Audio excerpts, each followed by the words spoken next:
Hello dear students, आज हम आपके +1 क्लास का सैंपल पेपर आपको सॉल्व करके बताएंगे ताकि आप दिसंबर एग्जाम में अच्छा परफॉर्म कर सको।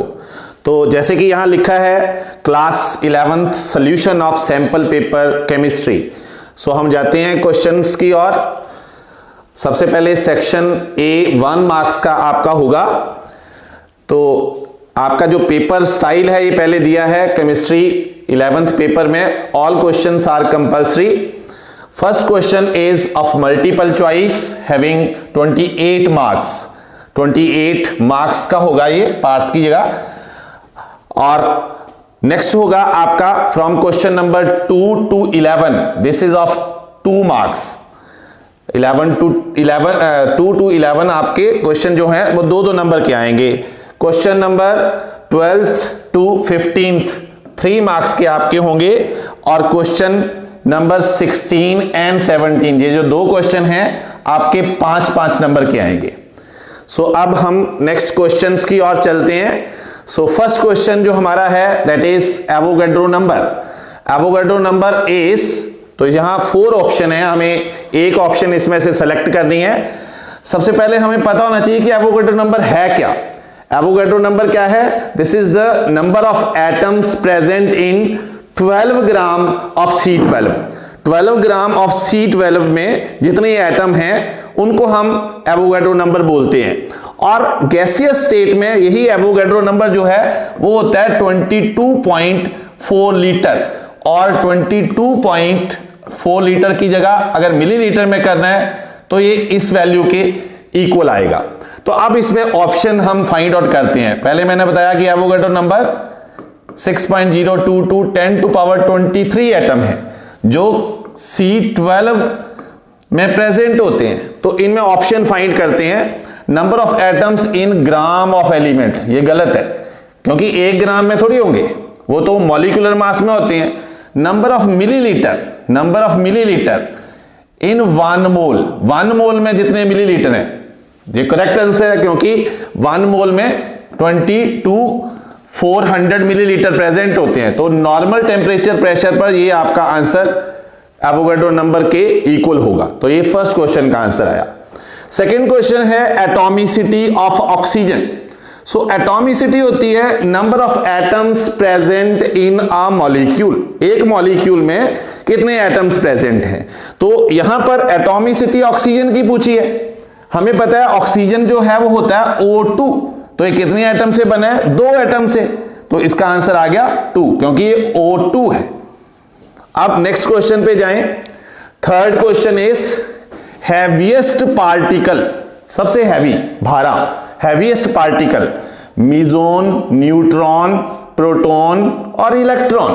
तो हमें पता है जो एटम होता है उसमें प्रोटॉन होते हैं और न्यूट्रॉन होते हैं और बाहर इलेक्ट्रॉन होते हैं और भी बहुत सारे सब एटॉमिक पार्टिकल्स होते हैं। बट जो सब एटॉमिक पार्टिकल एटम का मास हमें बताता है वो होता है प्रोटॉन। ठीक है, तो सबसे हैवीएस्ट पार्टिकल क्या हुआ? Proton. Next question is if the value of L equal to 2, L mean azimuthal quantum number. L क्या होता है? एजीम्यूथल सेकेंड क्वांटम नंबर जो होता है उसको बोलते हैं L, एजीम्यूथल क्वांटम नंबर। इसकी वैल्यू 2 दी है, L equal to 2। So what will be the value of principal quantum number? So principal quantum number तो हम n से लिखते हैं। ठीक है, तो हम n की वैल्यू निकालना चाहते हैं। तो हमें पता है जो L होता है वो होता है n-1।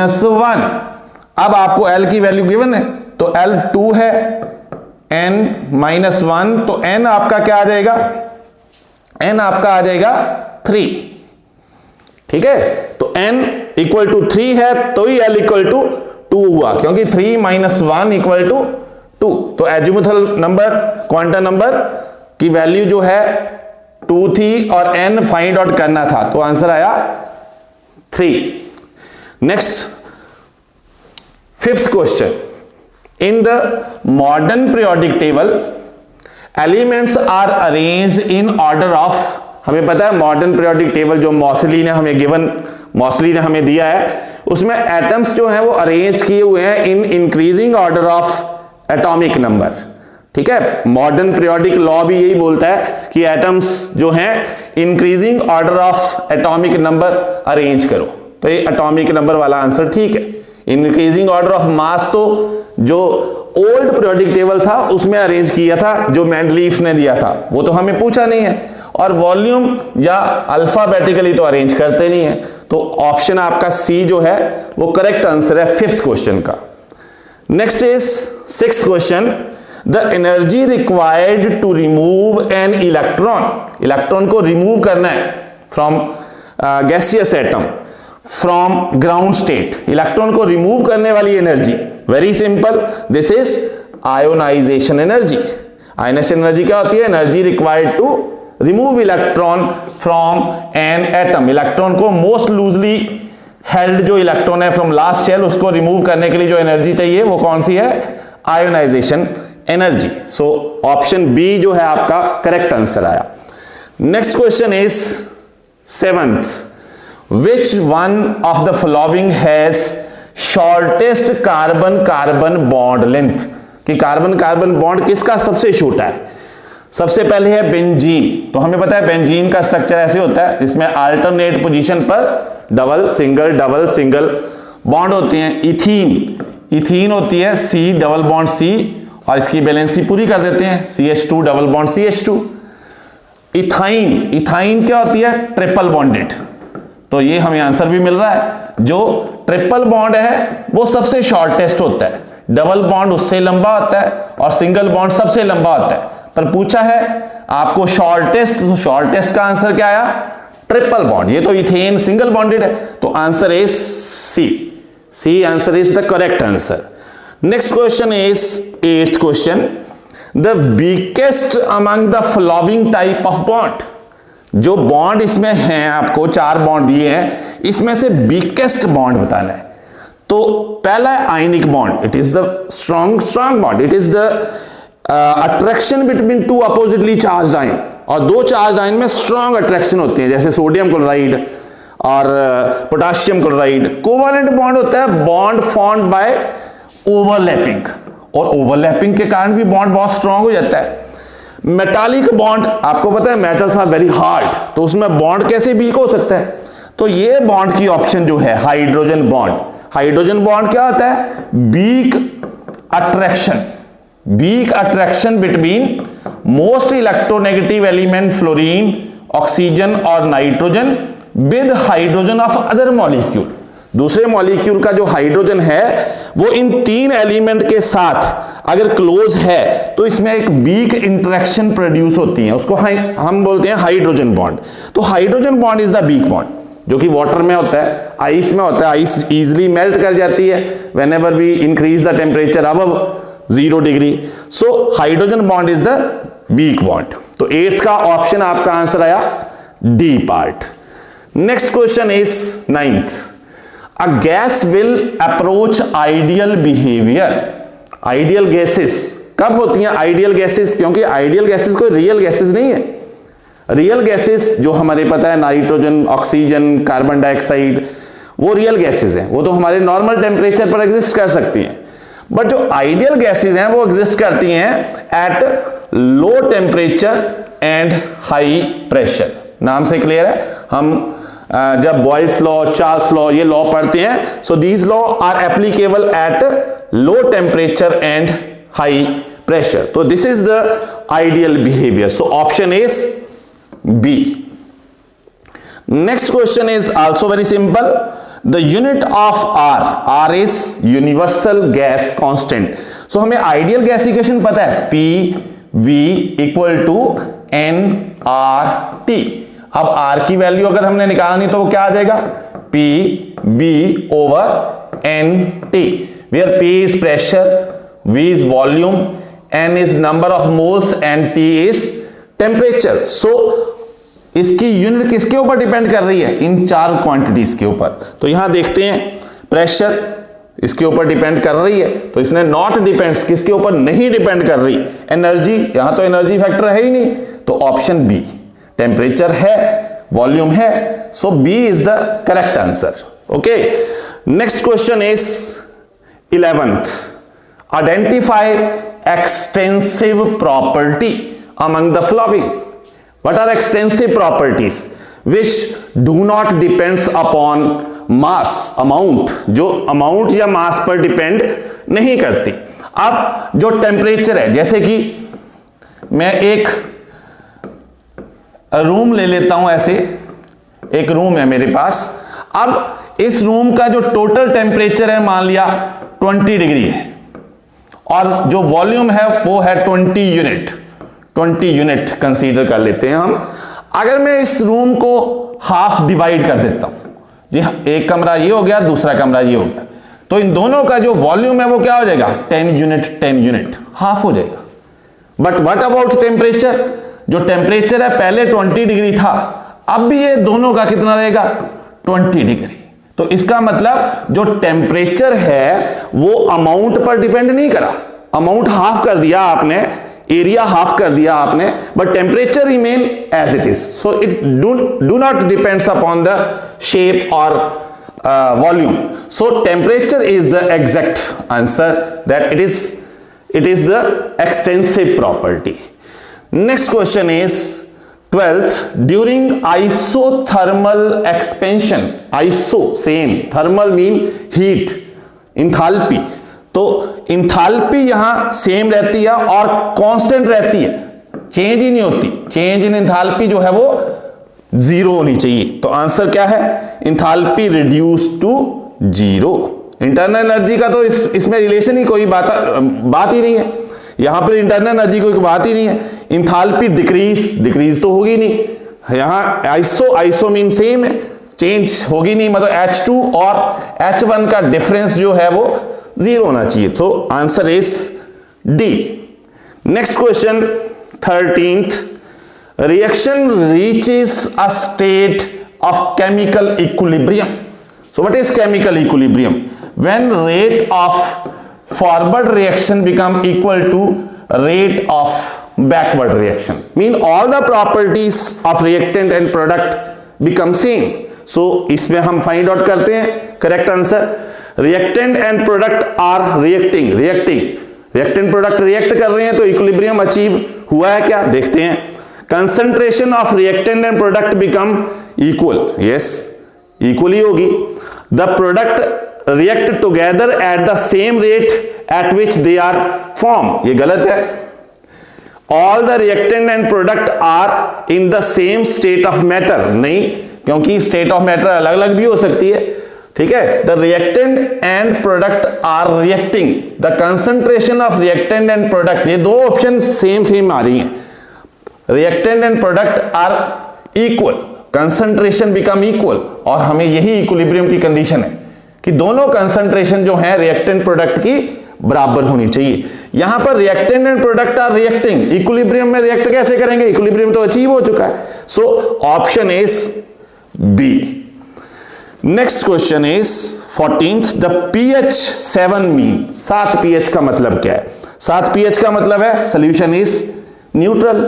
अब धोखा खा सकते हैं हम कि प्योर वाटर की pH जो है वो 7 होती है। नो, जो वाटर है वो एसिडिक सॉल्यूशन है, इसमें थोड़ा सा pH जो है वो 7 से कम होता है, तो इस कारण वाटर के केस में आपने धोखा नहीं खाना। तो न्यूट्रल सॉल्यूशन जो है उसकी pH होती है 7, एसिडिक की जो pH है वो लेस देन 7 है, और जो बेसिक सॉल्यूशन है उसकी pH ग्रेटर देन 7 है। So answer is B.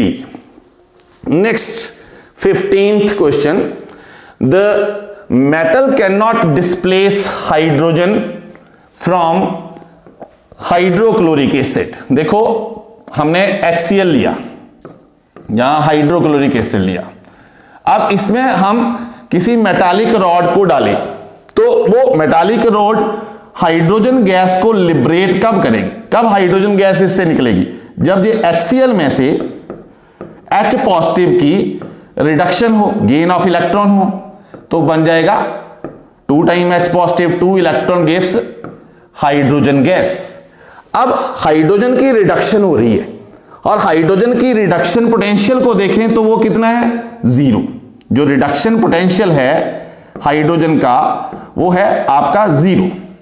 अब जो जीरो रिडक्शन पोटेंशियल से कम reduction potential mean negative reduction potential को शो करते हैं, वो मेटल जो हैं हाइड्रोजन को रिड्यूस करेंगे, हाइड्रोजन को लिबरेट करेंगे। अब नेगेटिव रिडक्शन पोटेंशियल किसका होता है? कॉपर का तो पॉजिटिव होता है, एल्यूमिनियम का पॉजिटिव। अब क्वेश्चन है मेटल कैन नॉट डिस्प्लेस, ठीक है, कॉपर जो है पॉजिटिव रिडक्शन पोटेंशियल है, ये नहीं लिबरेट करेगा। Zinc negative, iron negative, aluminium negative, all these metal liberate hydrogen. Copper why? Because copper has reduction potential 0.34 volt which mean positive. So answer is C. Next question 16.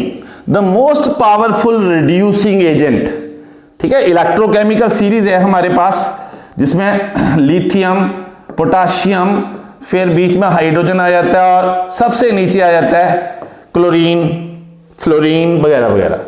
तो इसमें ये जो ऊपर वाले एलिमेंट हैं alkali metals which easily remove electron and help for the reduction of other, तो उसमें से लिथियम का तो ऑप्शन यहां पर है नहीं, which is the powerful strongest reducing agent, वो तो ऑप्शन दिया नहीं है। तो अब आ गया नंबर आपका पोटाशियम, वो आपको गिवन है, तो potassium is the correct answer. ये आपको इलेक्ट्रोकेमिकल सीरीज का नॉलेज होना चाहिए और साथ में पता होना चाहिए कि किसका रिडक्शन पोटेंशियल कितना है, ठीक है, depends upon practice. Next is 17th question. 17th question is temporary hardness of water. Hard water क्यों होता है? Hard water होता है due to presence of bicarbonate और कैल्शियम और मैग्नीशियम आयन, कैल्शियम और मैग्नीशियम आयन का बाइकार्बोनेट, ठीक है, या क्लोराइड और sulphate ion of this calcium and magnesium.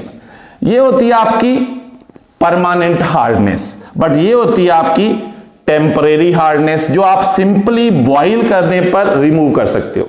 Hard water को सिंपली बॉईल करो, जो बाइकार्बोनेट है that will convert into pure carbonate, और कार्बोनेट को आप फिल्टर करके रिमूव कर सकते हो। सो आपको पूछा है टेम्परेरी हार्डनेस, तो टेम्परेरी हार्डनेस में आपकी आएगी बाइकार्बोनेट। देखो मैग्नीशियम का भी हो सकता है और कैल्शियम का भी हो सकता है, तो यहां पर मैग्नीशियम बाइकार्बोनेट दिया है, बाकी तो बाइकार्बोनेट नहीं है, ये तो परमानेंट हार्डनेस होती है। मैग्नीशियम का सल्फेट परमानेंट होती है, कैल्शियम का कार्बोनेट, कैल्शियम कार्बोनेट के कारण हार्डनेस होती नहीं है, कार्बोनेट तो है ही नहीं, और ये आपका आंसर आया ए। सो नेक्स्ट क्वेश्चन चलें। Water has structure, it is also very simple. Water का स्ट्रक्चर क्या है? ठीक है, ऑक्सीजन जिसके बैलेंस इलेक्ट्रॉन है 6, उसमें से 2 इलेक्ट्रॉन जो है वो हाइड्रोजन के साथ बॉन्ड बना रहे हैं, और बाकी जो इलेक्ट्रॉन 4 बचे वो 2 लोन पेयर बना देंगे। तो इस स्ट्रक्चर को क्या बोलते हैं हम? वी शेप्ड और बेंट और एंगुलर, इनके अलग अलग 3 नाम हैं। तो इसमें से फाइंड आउट करते हैं हम।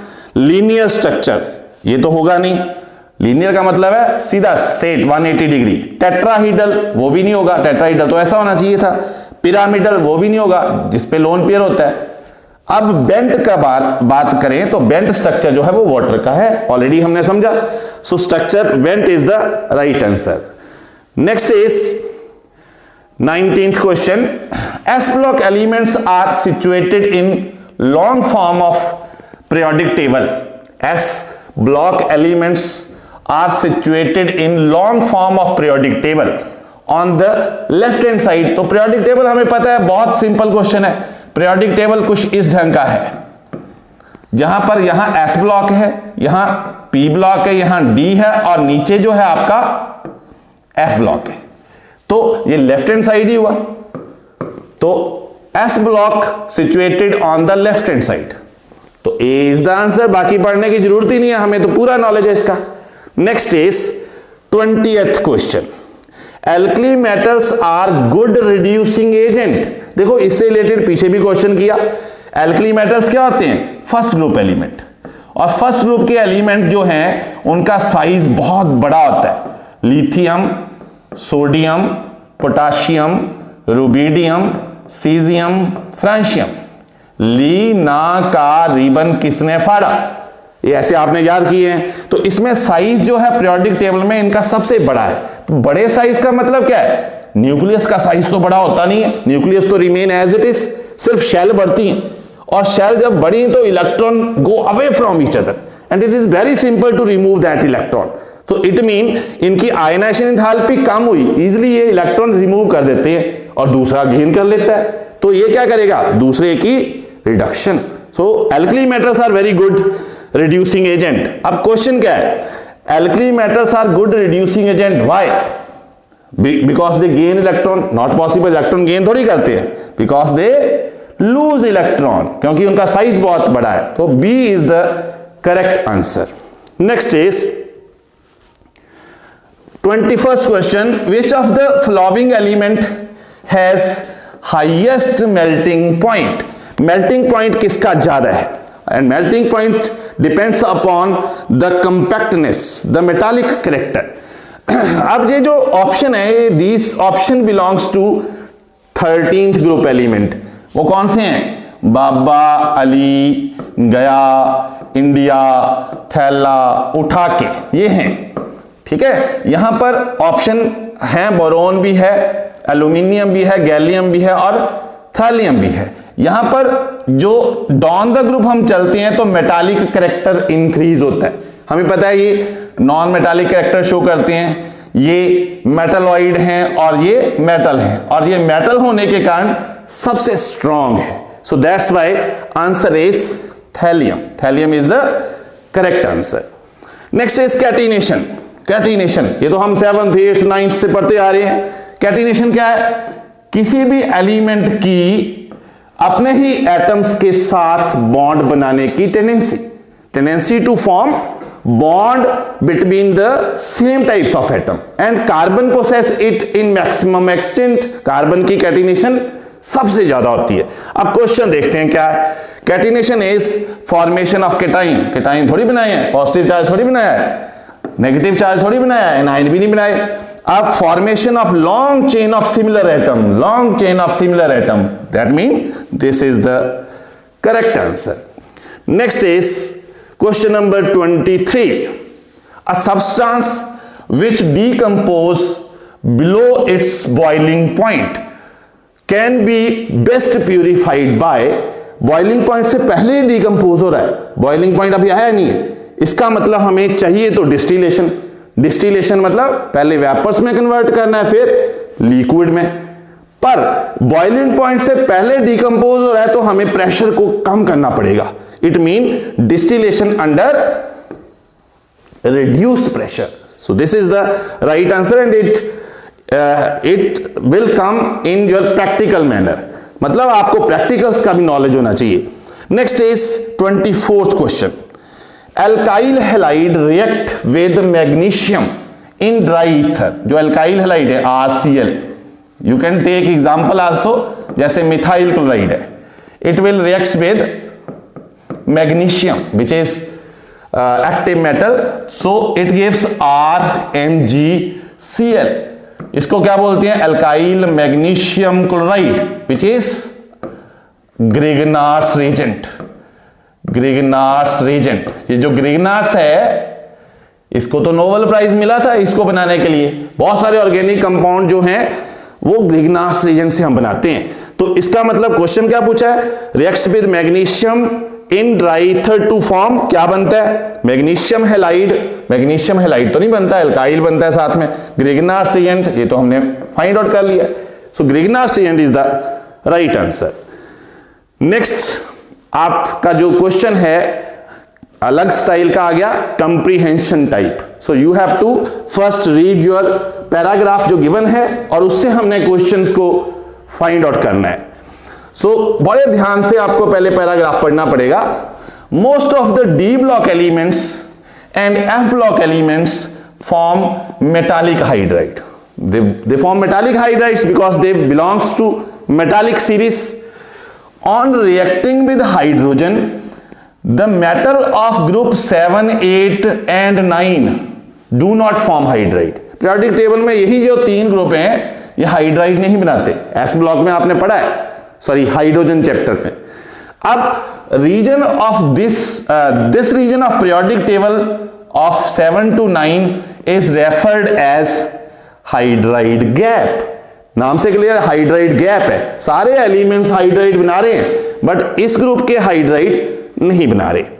मेटालिक हाइड्राइड्स आर हार्ड, बहुत हार्ड होते हैं, have metallic lustre, they shine like gold जो है, सिल्वर है, and conduct electricity and have magnificent significant magnetic properties. The density of these hydrides is are lower than those of metals, जिससे बने हैं उससे कम है density. The compounds are non stoichiometric, they have no symmetry, they are non stoichiometric and their composition varies with temperature and pressure. They give hydrogen easily. Hydrides जो है metallic hydride, वो hydrogen को easily दे देते हैं and act as strong reducing agent. अब इससे related question कि what is metal, ये क्वेश्चन तो इससे बिलोंग ही नहीं करता, आप सिंपल बोल सकते हो what is metal, it is the element which have metallic lustre, which have ductility, which is very hard. आप इससे रिलेटेड बहुत कुछ लिख सकते हो। Metals of which group do not form hydride, which is 7, 8 and 9, why? That's why they are known as hydride gap. The metallic hydrides are strong reducing agent. Why they are strong reducing agent? Because they have tendency to donate hydrogen. Hydrogen को देते हैं और जो hydrogen को gain करेगा उसकी reduction होगी, ठीक है। So they donate hydrogen, that's why they are good reducing agent. And next question is give metallic properties of, ये तो सारी दी हैं, मेटालिक हाइड्राइड्स की मेटालिक प्रॉपर्टी क्या है। मेटालिक हाइड्राइड्स जो हैं they conduct electricity, they have magnetic property, they have metallic lustre, so many जो हिंट्स हैं आपको इस पैराग्राफ से मिल जाएंगे। नेक्स्ट क्वेश्चन में जाएं। अब नेक्स्ट क्वेश्चन जो आएंगे आपके वो 2 मार्क्स के होंगे। सेक्शन बी में नेक्स्ट क्वेश्चन जो है वो आपका है first, give difference between molarity and molality. और ये अगला हम बाद में पढ़ते हैं, मोलैरिटी जिसको हम कैपिटल एम से लिखते हैं और मोलैलिटी जिसको हम स्मॉल एम से लिखते हैं। मोलैरिटी क्या होती है, it is the number of moles of salute. हम हमेशा केमिस्ट्री में या साइंस में ए को सॉल्वेंट लेते हैं और बी को सॉल्यूट लेते हैं। अब जो number of moles of salute हैं पर यूनिट वॉल्यूम ऑफ सॉल्यूशन हो, per unit 1 litre of solution, तो उसको बोलते हैं मोलैरिटी। ये इसकी डेफिनेशन होगी, आप इसको थ्योरेटिकली लिख लो, number of moles of solute per unit volume of solution in litre. अगर आपने यहां मिलीलीटर लिखना है तो याद रखना है कि यहां पर आपने 1000 से मल्टीप्लाई करना है। Next is molality, small m. तो मोलैलिटी भी ऐसे है, number of moles of solute, but नीचे क्या होता है, weight of solvent, weight of solvent in KG, मतलब number of moles of solute per KG of solvent. और याद रखना है कि यहां पर जब न्यूमेरिकल्स आएंगे और ग्राम में वेट दिया होगा तो आपको मल्टीप्लाई करना है with 1000। So this is molality. So what is the difference, पूछा तो क्वेश्चन डिफरेंस, तो आपको डिफरेंस क्या है, this is related with the volume of solution and this one molality is related with the weight of solution. Molality is affected by temperature, अगर हम temperature increase करेंगे तो वॉल्यूम भी इंक्रीज होगा, और मोलैरिटी जो मोलैरिटी है वो डिक्रीज हो जाएगी because it is inversely proportional. Molality is not affected by temperature because it is not related with volume. So ये आप डिफरेंस दे सकते हो। Next is define and explain. ये आपका क्वेश्चन मिसप्रिंट हो गया है, यहां पर हॉर्न्स रूल कोई नहीं होता, हंट्स रूल होता है, HUNDS, हंट्स रूल। तो हंट्स रूल आपने पढ़ा है इलेक्ट्रॉनिक कॉन्फ़िगरेशन के केस में। हंट्स रूल क्या है, हंट्स रूल है कि अगर हमने इलेक्ट्रॉन भरने हो डिफरेंट शेल, जैसे P4, P5 ऐसे इलेक्ट्रॉन भरने हैं, तो हंट्स रूल कहता है, इस रूल का पूरा नाम क्या है, hunts rule of maximum multiplicity. और इस रूल के अकॉर्डिंग इलेक्ट्रॉन्स जो हैं पहले आपने सिंगली फिल करने, electrons are singly filled and then pairing will takes place. ठीक है, रूल लिखा होता है no pairing will takes place, तब तक आपकी पेयरिंग नहीं होगी। मतलब आपने अगर इलेक्ट्रॉन मान लिया 4 इलेक्ट्रॉन भरने